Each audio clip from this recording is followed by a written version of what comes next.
Meera hospital शिवमार्ग बनियाक Jaipur में चल रहे निशुल्क शिशु रोग जांच शिविर में सैकड़ों बच्चों ने सेवा का लाभ उठाया। शिविर में शिशु रोग विशेषज्ञ बच्चों की जांच कर निशुल्क परामर्श दे रहे हैं। मीरा हॉस्पिटल के डायरेक्टर आचार्य सत्यनारायण पाटोदिया ने बताया कि परोपकार ही सबसे बड़ा धर्म है। जीवन में सेवा भाव के साथ एक दृढ़ निश्चय होना जरूरी है। पाटोदिया ने आज के वर्तमान समय की शादियों को भी प्रेम का अभाव होने के कारण तनावपूर्ण बताया है। जी पटोदिया जी, देश 24 एक्सप्रेस में आपका बहुत बहुत स्वागत है। पटोदिया जी, अपने यहाँ पे मीरा हॉस्पिटल में आए दिन कैंप चलते रहते हैं, कभी शिशु पे कभी महिलाओं पे, बार बार कंटिन्यू आप कैंप करते रहते हैं। तो ये कैंप करने के निःशुल्क कैंप होते हैं, इसकी प्रेरणा आपको कहाँ से मिली?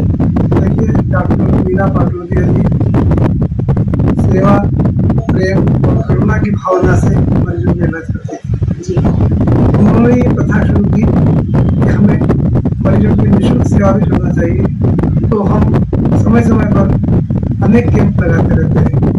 जैसे कभी ब्लड डोनेशन का कैंप लगाया, कभी महिलाओं के लिए गर्भाशय की कैंसर यानी सर्वाइकल कैंसर का कैंप लगाया, कभी दांतों के लिए ओरल कैंसर का पता लगाने के लिए कैंप लगाया।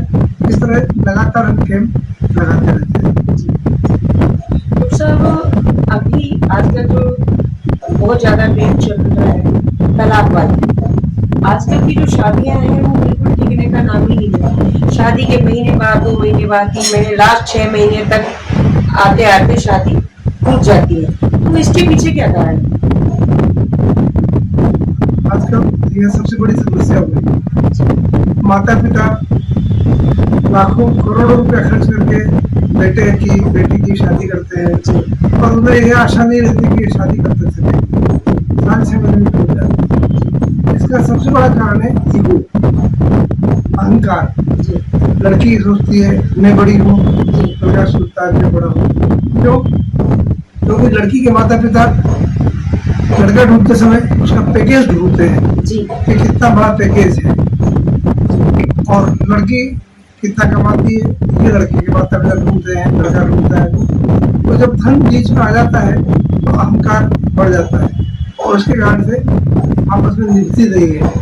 सहिष्णुता जिसे कहते हैं, टॉलरेंस पावर, वो नहीं रहती है और इस कारण से शादी टूट जाती है। कहीं ना कहीं ये लगता है कि फैमिली का तालमेल, या आजकल जो चलन में आ रहा है, कहते हैं लोग कि लड़की के जो मदर फादर या फैमिली का जो रहता है बीच में इंटरफेयर जो ज्यादा रहता है, उसके कारण से शादियां टूटती हैं। तो आपका क्या मानना? ये भी सत्य है। पहले लड़की शादी करके ससुराल चले जाती थी, कभी कभी मायके आती थी, तब मायके वालों को उसकी कोई जरूरत मिलती थी। आजकल मोबाइल ने क्या कर दिया है कि लड़की रसोई घर में क्या सब्जी बना रही है, आज खाने में क्या बन रहा है, ये खबर भी अपने पीर वालों को देती है। तो हर पल पल की खबर जब उनको मिलेगी तो उनका इंटरफेरेंस बढ़ जाएगा, और जब इंटरफेरेंस बढ़ जाता है एक दूसरे के घरों में तो तालमेल टूट जाता है। डॉक्टर साहब, आपकी शादी को 50 साल हो चुके, आपकी शादी का टाइम और आज के टाइम में क्या फर्क है? शादियां पहले भी होती थी, शादियां अब होती है। लड़कियां जो पहले भी करती थी आज भी करती है, पहले के मुकाबले अब ज्यादा है लेकिन पहले भी किया करती थी। तो पहले की शादियां इतनी लंबी चलती थी, टिकती थी, और आज बिल्कुल नहीं है। तो पहले में और आज में क्या फर्क है? 17 मई 1974 को 25 साल 58 साल पूरे हो गए। डॉक्टर मीरा पाटोदिया जी से जब मेरे विवाह का रिश्ता आया तो मैंने उनसे इंटरव्यू लिया और पूछा कि भाई आप तो डॉक्टर हैं और मैं तो नॉन मेडिकल हूँ, बैंक में ऑफिसर हूँ, मैनेजर हूँ, तो ये शादी कैसे टिकेगी, चारों को तालमेल कैसे होगा, और आपने नॉन मेडिकल को ही क्यों चुना? तो उन्होंने बताया कि मुझे ऐसा लड़का चाहिए जो ना तो सिगरेट पीता हो, ना नॉनवेज खाता हो, ना ड्रिंक करता हो, ना कोई ऐसी बुराई हो जिसके कारण मुझे गुजरना पड़े, चाहे वो मेडिकल हो चाहे नॉन मेडिकल हो, इससे कोई फर्क नहीं पड़ता है। आपस में विचारों में तालमेल अगर होगा, सहिष्णुता होगी, सामंजस्य होगा तो शादी जरूर मिलेगी। और हमारी शादी 50 साल की थी।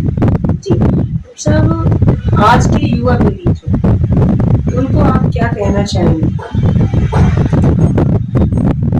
युवा पीढ़ी को मैं ये बताना चाहता हूँ कि भगवान में और इंसान में क्या फर्क होता है।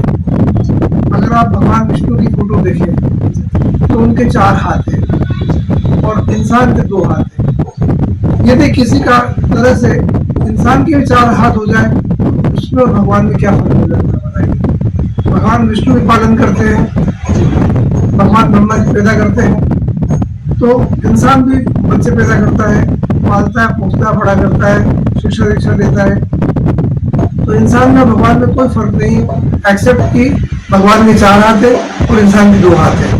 परंतु इंसान ये नहीं समझता है कि शादी करने के बाद जब पत्नी आती है तो 2 हाथ पत्नी के और 2 हाथ पति के मिलकर 4 हाथ हो जाते हैं।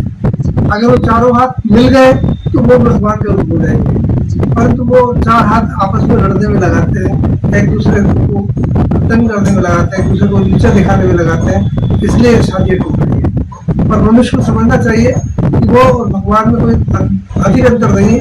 इसलिए भगवान बनना हो तो पत्नी के साथ तालमेल करे, सहिष्णुता रखे, मेल जोल रखे, सच्चा प्यार करे। एक और बात बताता हूँ, पहले के जमाने में पति पत्नी का प्यार गंगा की तरह होता था।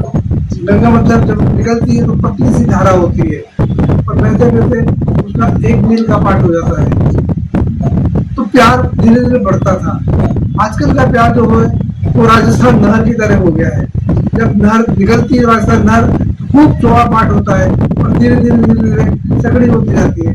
तो यही लड़कियों का होगा। शादी के पहले तो प्री वेडिंग शूट कराएंगे, एक दूसरे को बड़ा फिल्मी रूप से प्यार जताएंगे और बाद में प्यार करते करते करते करते राजस्थान नहर की तरह पतली सी धारा ले जाएगी और जब प्यार घटेगा तो नेचुरली डिवोर्स हो गई होगा। डॉक्टर साहब, आज की पीढ़ी को धर्म के प्रति जागृत होने के लिए क्या करें? संप्रदाय को समझा ही नहीं। धर्म धर्म होता है, धर्म का कोई नाम नहीं होता है, न हिंदू न मुसलमान न सिख न ईसाई। धर्म धर्म होता है। जैसे चाय चाय होती है, अब चाय आप उसे ग्लास गिलास में पिए, चीनी मिट्टी के कप में पिए, थर्मोकोल के गिलास में पिए, मिट्टी के सगोरे में पिए, कैसे भी पिए, कटोरी में पिए, बस्सी में पिए, प्लेट में पिए, चाय होती है। तो चाय का टेस्ट होता है। परंतु हमने संप्रदाय को धर्म को मिक्स कर दिया है। संप्रदाय ने फिरके, अंग्रेजी में कहेंगे सेक्ट्स, इनको और धर्म को एक साथ कर दिया है, इसलिए सारा झगड़ा हो रहा है। और धर्म को एक माना जाए कि परोपकार ही धर्म है, पर पीड़ा ही अधर्म है, तो आदमी सुखी हो जाएगा।